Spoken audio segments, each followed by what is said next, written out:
Aujourd'hui, dans Histoire de se balader, Vincent Chatelain a décidé de vous proposer une visite originale d'un des joyaux de la Côte Fleurie, Trouville. La reine des plages, découverte dès la moitié du 19e siècle par des peintres, dont Charles Mozin, devient rapidement, à la faveur de l'essor du chemin de fer, une annexe de Paris.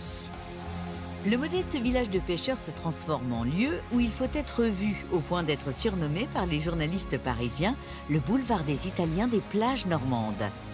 Les bains de mer s'y développent et attirent une clientèle aisée, le rendez-vous des malades qui se portent bien. Vincent Chatelain commencera sa balade par des courses rapides dans le centre-ville. On est bien achalandé quand même ici. Tu vois, on vient mettre du bar, là, sympa, du beau petit bar. Oh, j'adore le bar. Avant de rejoindre le chef étoilé Johan Thiriot et de découvrir le bâtiment historique des Cures Marines. On a voulu créer le plus beau casino de France à cette époque. Puis, il vous emmènera visiter la villa Montebello. Il y a un Dali ici? Il y a un Dali, Ah ouais. une lithographie en couleur qu'il a dédicacée pour le musée de Trouville. Avant de vous faire frémir grâce à une balade ésotérique de la ville. Elle voit à travers ce miroir l'image d'une femme debout derrière elle qui l'observe. Et de finir en immersion dans la douceur de vivre sur la plage grâce à la peinture d'Émilie Arnoux. Ça, c'est un tableau qui représente une jeune femme devant les parasols de Trouville. Histoire de se balader, l'épopée de la reine des plages.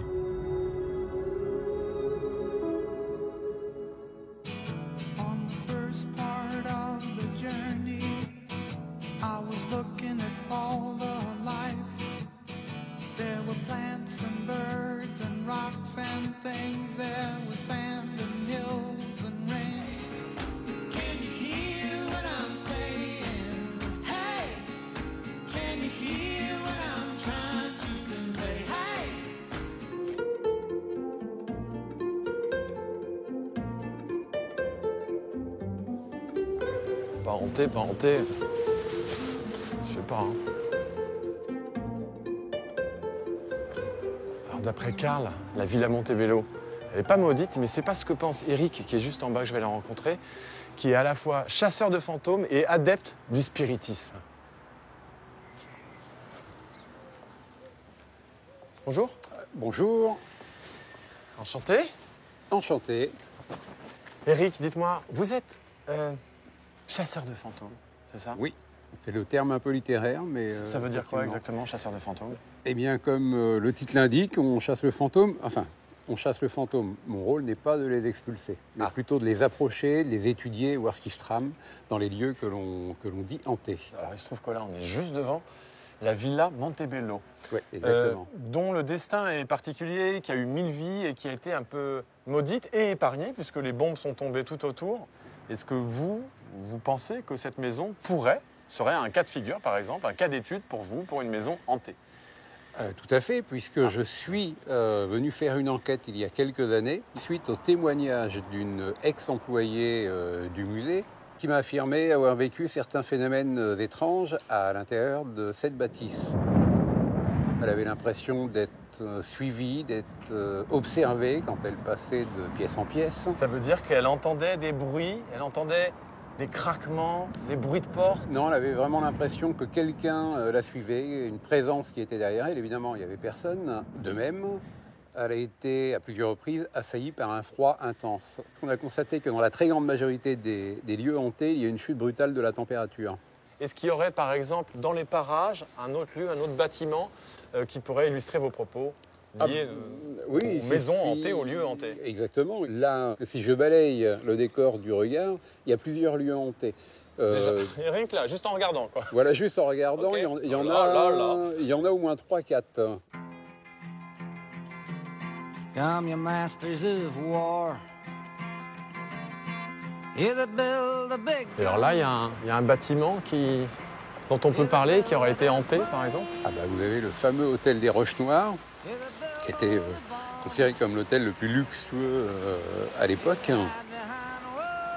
J'ai eu un témoignage d'une personne, elle va voir un homme assez curieux, bizarre, sur le balcon du premier étage, face à la mer.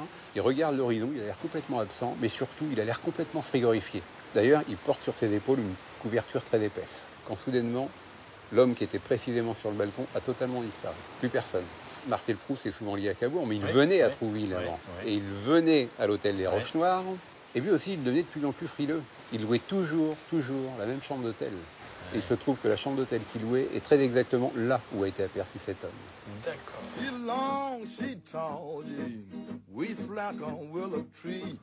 Et alors dans votre Ghost Tour, on s'arrête ici. Oui, exactement ce bâtiment-là. Au début du XXe siècle, c'était une maison close, le London Bar. Mais le phénomène le plus troublant qui est arrivé concerne une fille nouvellement arrivée au London Bar. Et ce soir-là, elle balaye la pièce du regard. Elle fait un petit peu de rangement d'abord, comme elle le fait après chaque client. Elle balaye la pièce du regard. Et là, son regard s'arrête sur le miroir qui se trouve dans le petit salon. Et là, elle est pétrifiée. C'est pas son image qu'elle voit.